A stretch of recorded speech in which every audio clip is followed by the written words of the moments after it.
Congress party ने राज किया। कांग्रेस ने क्या किया साथियों, वो आपसे छुपा हुआ नहीं है।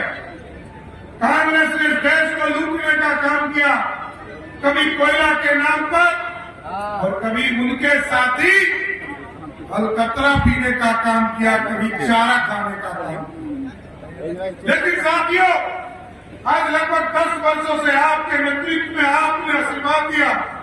जनार्दन सिंह सिग्रीवाल जी यहां सर जीत के गए 2014 में और देश के यशस्वी प्रधानमंत्री नरेंद्र मोदी बनने का काम किया। और साथियों, हमने देखा ये विकसित भारत जो हमारे नरेंद्र मोदी जी ने संकल्प लिया, आज तक लोग कोई सोच नहीं सकता था कि भारत श्रेष्ठ होगा।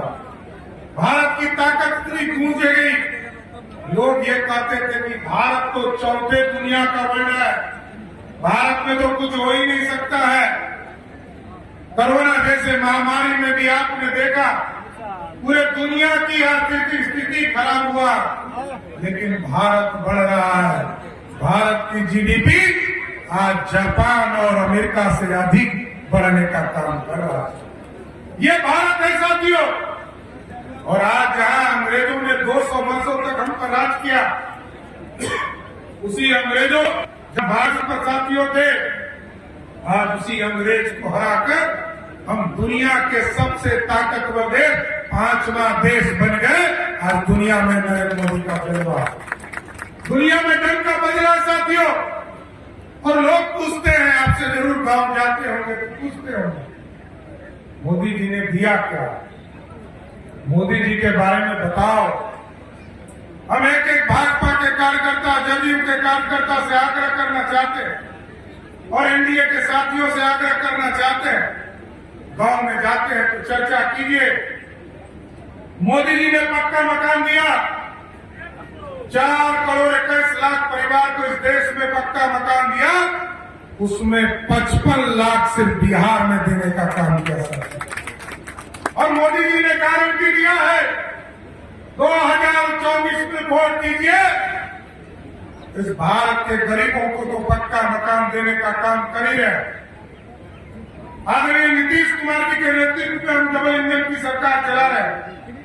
एकदम आश्वस्त करता हूं साथियों, अगला जो 3 करोड़ घर पक्का मकान देश में बनना है, एकदम 2025 के विधानसभा चुनाव में जब मत मांगने आऊंगा, एकदम आश्वस्त करता हूं, एक भी गरीब नहीं रहेगा जिसके छत पक्के के नहीं है। सबको स्वीकृत करने का काम किया जाएगा और स्वीकृत करके उनके पक्का मकान को बनाने का काम किया जाएगा। लोग कहते हैं बिजली, मोदी जी आए कहे गांव गांव तक बिजली पहुंचाओ, गांव गांव तक बिजली पहुंचाने का काम किया।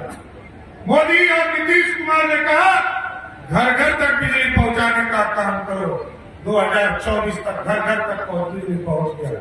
और मोदी जी की गारंटी है साथियों, इस बार वोट दीजिए और सोलर युक्त बिजली लगाकर गरीबों के बिजली बिल को ही 0 करने का काम करना है। नरेंद्र मोदी जिंदाबाद। और मोदी जी साफ तौर पर कहते हैं, गरीबों को पक्का मकान मोदी ने दिया, गरीबों को पानी पीने के लिए मोदी और नीतीश कुमार ने सरकार ने काम किया। मोदी की सरकार ने शौचालय दिया, मोदी सरकार ने घर में उजाला योजना से गैस कनेक्शन दिया। और आज मोदी जी लगभग बिहार के 10 करोड़ लोगों को भोजन भी 2 टाइम देने का काम कोई कर रहा है, वो मोदी सरकार है साथियों।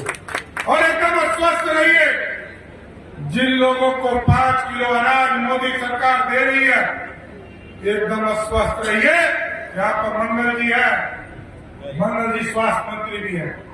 और हम लोगों ने तय किया है आदरणीय नीतीश कुमार जी के नेतृत्व में और मोदी जी के नेतृत्व में, अब जिनको जिनको अनाज मिल रहा है, मोदी और नीतीश की गारंटी है कि आपको यदि हॉस्पिटल में भर्ती होना पड़ेगा तो 5 लाख तक का इलाज मोदी और नीतीश कुमार की सरकार करेगी।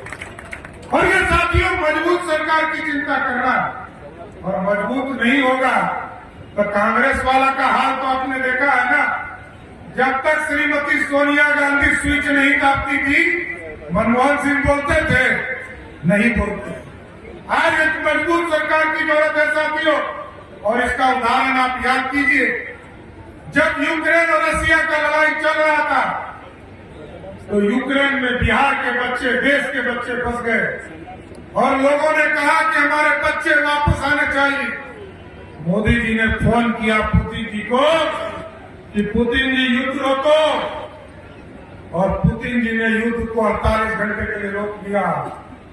और पुतिन जी ने फिर फोन किया मोदी जी को कि भारत के बच्चे निकलेंगे कैसे मोदी जी, हमने तो युद्ध रोक दिया।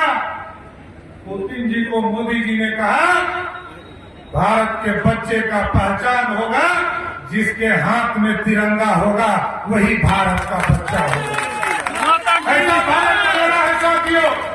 हम लोगों को प्रधानमंत्री जी के कार्यक्रम में भी जाना, लेकिन हम जरूर आग्रह करेंगे 25 तारीख को आपके यहाँ मतदान है। एक एक वोट लोग गुमराह करेंगे आपके यहाँ, लोग कहेंगे संविधान बचाना है, आरक्षण बचाना है, लेकिन आप याद कीजिए जब चुनाव आता है तभी आरक्षण का दिन आता है। संविधान तभी खतरे में होता है जब लालू जी चुनाव हारने लगते हैं। और लालू जी का आरक्षण भी फॉर्मूला समझ लीजिए, 1990 से लेकर 2005 तक इस देश में किसी को आरक्षण बिहार में लालू जी ने नहीं दिया। लेकिन आदरणीय नीतीश कुमार जी और आदरणीय सुशील मोदी के नेतृत्व में जब 2005 में सरकार बनी साथियों, तो 50% महिलाओं को आरक्षण किसी ने दिया, तो वो एनडीए की सरकार थी। अति पिछड़ों को सम्मान दिया, दलित समाज को सम्मान दिया। और आज लालू जी का आरक्षण का मतलब क्या है? लालू जी ने कहा पहले मेरी पत्नी को मुख्यमंत्री बनाओ, पहला आरक्षण देने का काम किया। फिर कहा मेरा बेटा क्रिकेट नहीं खेल पाया कि पानी ढो रहा था, इसको पानी ढोने वाले को उप मुख्यमंत्री बना दो। फिर कहा यही सारण की धरती है साथियों, सारण की बेटी को जिसने अत्याचार किया, अपने घर से मारकर भगाया, उस बेटे को फिर मंत्री बनाने का काम किया। यही है लालू यादव का आरक्षण। फिर कहा कि मेरी 2 बेटी राजनीति करेगी। एक बेटी जब लोकसभा हार गई तो उसको राज्यसभा में भेजकर एमपी बना दिया। और आजकल एक टूरिस्ट बेटी आई है। जब बिहार में जंगल राज लालू प्रसाद ने स्थापित कर दिया था, तो वो जंगल राज में बिहार छोड़कर भाग गई थी। आज जंगल राज नीतीश और मोदी की सरकार ने समाप्त किया, तो लालू जी का भी खानदान धीरे धीरे बिहार आने लगा। अब ऐसा बिहार बना है साथियों, लेकिन एकदम नौजवान साथियों, मैं जरूर आश्वस्त करता हूं नीतीश कुमार जी के तरफ से, जो आज सोचिए 90 से लेकर 2005 तक 2005 तक बिहार में लालू जी की सरकार चलती रही और लोगों को 1 लाख नौकरी भी नहीं मिला। लेकिन नीतीश कुमार जी, सुशील मोदी का नेतृत्व आया तो 2005 से लेकर 2020 तक 7.5 लाख लोगों को नौकरी दिया। और एक आश्वस्त करके जा रहा हूं और गारंटी है कि 2020 में मंगल पांडे जी ने तय किया है कि 10 लाख सरकारी नौकरी देंगे। एकदम आश्वस्त करता हूं 2025 के चुनाव में जब आपके इलाके में आऊंगा तो 10 लाख सरकारी नौकरी का लिस्ट भी साथ लाऊंगा कि हमने कितने नौकरी देने का काम किया। इसलिए मजबूत सरकार चुनना है साहब, और एक ताकतवर सरकार चुनकर इस देश को श्रेष्ठ बनाना है। जिस तरह आप टेंट में बैठे हैं ना साथियों, हम लोगों के राज हमारे प्रभु 550 वर्षों तक इंतजार करते रहे। गरीबों को पक्का मकान मिल रहा था और प्रभु श्री राम अयोध्या में इंतजार कर रहे थे कि हमको भी कोई पक्के भव्य राम मंदिर में ले जाए। जैसे ही आपने श्रीनिवास जी को यहाँ मतदान किया, वैसे ही मोदी जी ने कहा राम मंदिर स्थापित होगा और स्थापित हो गया साथी। ये है ताकत। इसलिए बोलिए सियावर रामचंद्र की, बोलिए सियावर रामचंद्र की जय। जय श्री राम। एक बार जोर सिग्रीवाल जी को वोट दीजिएगा ना, पक्का ना, तुम्हारा पे ना दे, पक्का पे ना दे। बोलिए भारत माता की। बहुत बहुत धन्यवाद। जय जय श्री राम। गुलाब वाला